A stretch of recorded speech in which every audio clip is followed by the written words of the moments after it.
So, bumili tayo ng karne. At ito, hiniwa-hiwa ko lang ng maninipis yung iwa kasi medyo makapal siya. At titimplahan ko nga lang to. Easy lang. Lalagay lang tayo ng soy sauce. Yan. Tapos maglalagay din tayo ng ating lime dahil wala tayong kalamansi. And maglalagay din ako ng pepper. And then, babalikan natin to. I-marinate ko lang to ng mga ilang oras lang. Siguro 1 hour is enough. 30 minutes to 1 hour pala. Depende sa inyo kung gano'n yung katagal. Pwede rin overnight. Mas masarap kung overnight yung gagawin yan. At mamaya lulutuin natin to.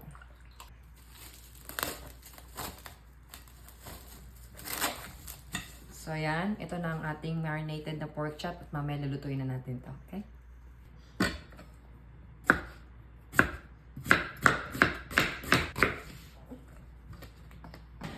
Ito na yung na-marinate natin kanina. Ito na. At ipiprito na natin to.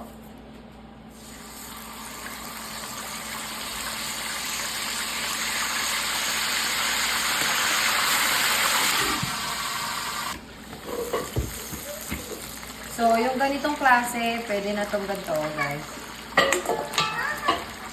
Ahon nyo na yun sa kahirapan. Okay, hinga mo na. Set aside nyo na yan, okay? So, yan. Nagtira lang ako ng konting mantika at gigisa na natin sibuyas. So, dito na tayo sa next step. Sibuyas. Kalahati lang.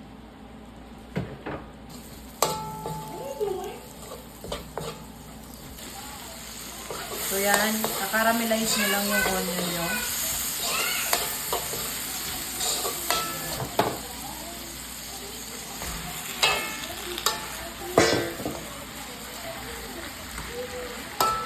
Pinag-marinate. Add a little water.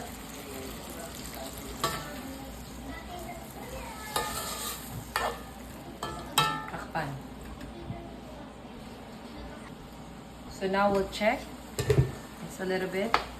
Then we're gonna try ang lasa.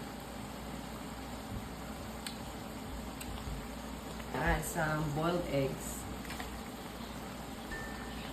Then, add na rin natin itong ating tirang sibuyas.